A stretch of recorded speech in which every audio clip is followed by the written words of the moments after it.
Hello बच्चों, मेरा नाम है मोहित और आपका स्वागत हमारे यूट्यूब चैनल हिस्ट्री चैंपियन में। तो जैसा कि आप जानते हो, आपका जो पेपर होने वाला है एडमिनिस्ट्रेटिव थ्योरी का, कौन सा पेपर होगा?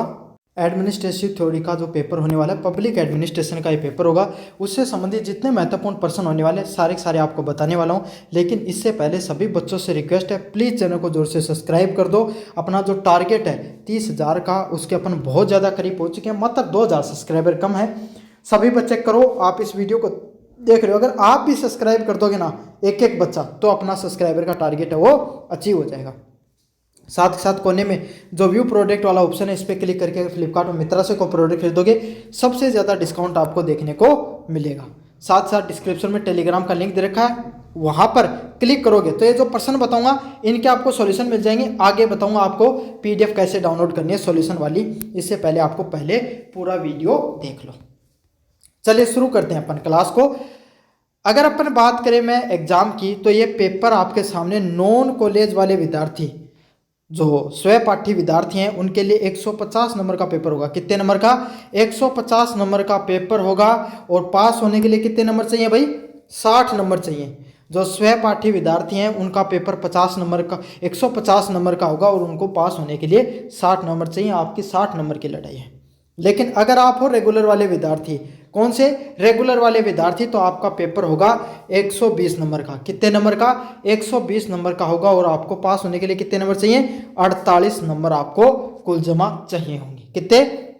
48 नंबर के लिए आपको मैदान में उतरना होगा। पास अगर 48 नंबर से ज़्यादा लिया होगे तो पास हो जाओगे। पेपर की बात करूं तो मेजर पेपर है भाई आपके सामने। मेजर पेपर वो होते हैं जिनको पास करना अनिवार्य होता है। और अभी बता देता हूं, बिल्कुल हल्के में मत लेना। अगर अब की बार सब्जेक्ट में बैक लग गई तो ओवरऑल फेल होगी एक एक सब्जेक्ट में। तो सारे सब्जेक्टों को सिंसियरली तैयारी करके देना है आपको। 3 घंटे का पेपर देखने को मिलेगा, लिखने वाला पेपर है। पेपर की पैटर्न की बात करूं, किस हिसाब का पेपर आएगा, तो पेपर में आपके सामने 2 टाइप के प्रश्न पूछे जाएंगे, सॉरी 3 टाइप के। सबसे पहले आते हैं वेरी शॉर्ट टाइप क्वेश्चन, अति लघु उत्तरात्मक प्रश्न। 10 प्रश्न आते हैं भाई, प्रत्येक यूनिट से प्रश्न देखने को मिलते हैं। 10 प्रश्न आते हैं। सॉल्यूशन की बात करूं तो 3 से 4 लाइनों में सॉल्यूशन बनाना होता है। कैसे प्रश्न आते हैं? वेरी शॉर्ट टाइप क्वेश्चन आते हैं। 3 से 4 लाइनों में उनका सॉल्यूशन बनाना होता है। क्या करना होता है? 3 से 4 लाइनों में उनका सॉल्यूशन आपको बनाना होता है। 10 प्रश्न कुल जमा आते हैं। अगले वाले प्रश्न आते हैं आपके सामने शॉर्ट टाइप क्वेश्चन। कौन से? लघुत्तरात्मक प्रश्न। कैसे प्रश्न आते हैं भाई?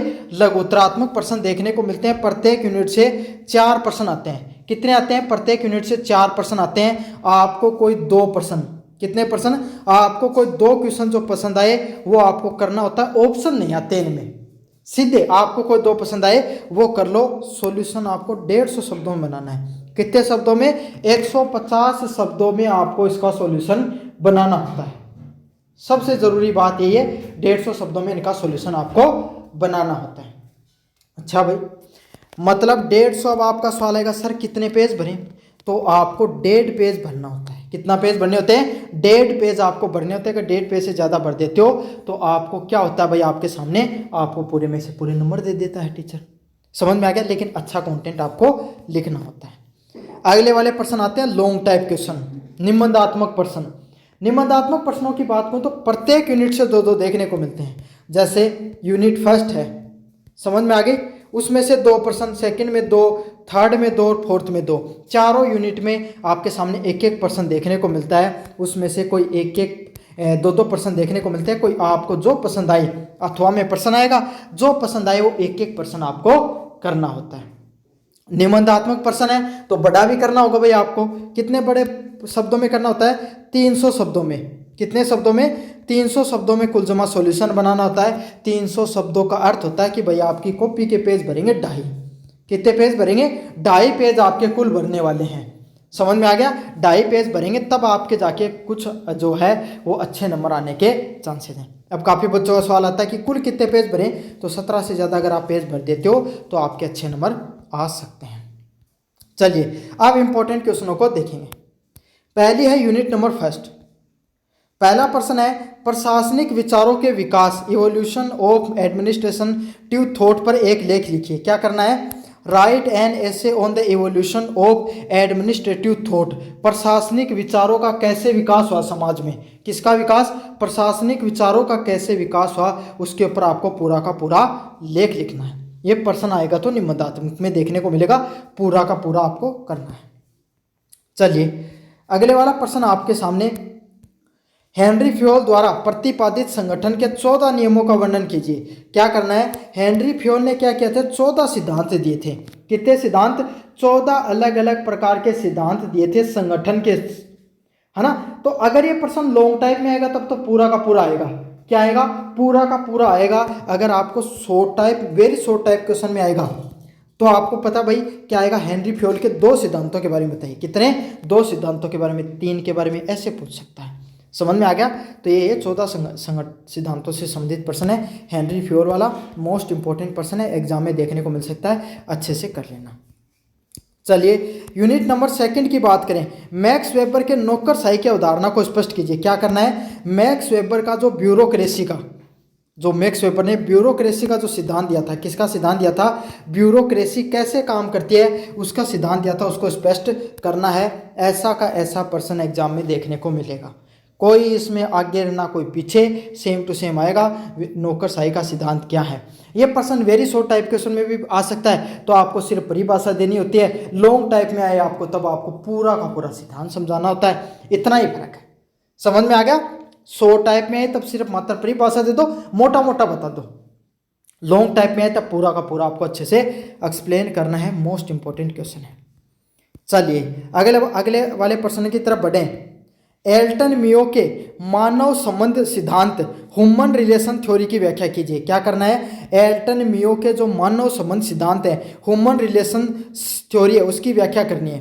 क्या करनी है, जो एक्सप्लेन करना है मार्टन मियो ह्यूमन रिलेशन जो थ्योरी है उसके बारे में आपको बताना है। ये प्रश्न भी अगर शॉर्ट टाइप में आए तब तो 150 शब्दों में 1-2 कम बता देना भाई चीज़ें, और अगर बड़ा आए पूरा का पूरा लंबा लॉन्ग टाइप में तो 300 शब्दों में लिखना है, कोई कमी बेसी नहीं छोड़नी है आपको, सारी की सारी चीज़ें अच्छे से एक्सप्लेन कर देनी है। मोस्ट इंपॉर्टेंट प्रश्न है, कैसा प्रश्न है, मोस्ट इंपॉर्टेंट प्रश्न है, एग्जाम में हूबहू आता है। चलिए यूनिट नंबर 3 की बात करें, कौन सी नंबर यूनिट की, यूनिट नंबर 3 की बात करें तो मोसले की आवश्यकता पदानुक्रम सिद्धांत, मोसले नीड हायरार्की थ्योरी को समझाइए। क्या करना है, जो मोसले हैं उनकी आवश्यकता पदानुक्रम सिद्धांत क्या कहता है, मोसले का नीड हायरार्की थ्योरी क्या कहती है। अच्छा प्रश्न है भाई, मोसले की नीड हायरार्की थ्योरी क्या कहती है उसको समझाना है। Explain the Maslow need hierarchy theory of motivation, Maslow की need hierarchy theory of motivation कैसे काम करती है उसके बारे में आपको बताना है, एग्जाम में आएगा, अच्छे से कर लेना। मैग्रेगर के सिद्धांत एक्स और वाई की व्याख्या कीजिए। क्या करना है, मैग्रेगर का जो सिद्धांत एक्स है और सिद्धांत वाई है, दोनों सिद्धांत कैसे कैसे काम करते हैं दोनों के बारे में बताना है। Explain the MC Gregor's theory of X and theory of Y, कैसे आपके सामने थ्योरी ऑफ एक्स काम करती है उनकी, कैसे थ्योरी ऑफ वाई काम करती है, दोनों के दोनों सिद्धांत कैसे काम करते हैं, दोनों के बारे में आपको कुलजमा विस्तार से बताना है, एग्जाम में बार बार आता है, कर लेना अच्छे से। चलिए यूनिट नंबर 4 की बात करें, PERT और CPM क्या है, इसमें प्रशासनिक प्रबंधक व आधुनिक उपकरणों के रूप में समझाइए। क्या बताना है, PERT और CPM क्या होता है, इसमें प्रशासनिक प्रबंधन के आधुनिक उपकरणों के रूप में समझाना है। समझ में आ गया। What is PERT and CPM, explain them as a modern technique of administrative management, कैसे ये सब चीज़ें मॉडर्न टेक्निक के रूप में काम करती हैं, आज के वर्तमान के जो एडमिनिस्ट्रेटिव जो प्रशासनिक प्रबंध होता है ना उसमें कैसे आधुनिक उपकरणों के रूप में काम करती हैं। अच्छा प्रश्न है, ये भी एग्जाम में बार बार देखने को मिलता है, जरूर से इस प्रश्नों को कर लेना। PERT और CPM कैसे प्रशासनिक प्रबंधन के रूप में काम करती हैं, एग्जाम में आएगा, अच्छे से करना।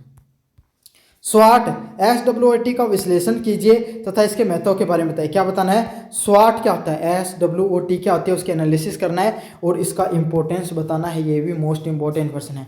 कैसा प्रश्न है, मोस्ट इंपॉर्टेंट प्रश्न है, एग्जाम में बार बार देखने को मिलता है। तो ये था बच्चों एडमिनिस्ट्रेटिव थ्योरी का पेपर। कैसा लगा वीडियो जोर से बताना, चैनल को जोर से एक्सप्लेन कर लेना। धन्यवाद।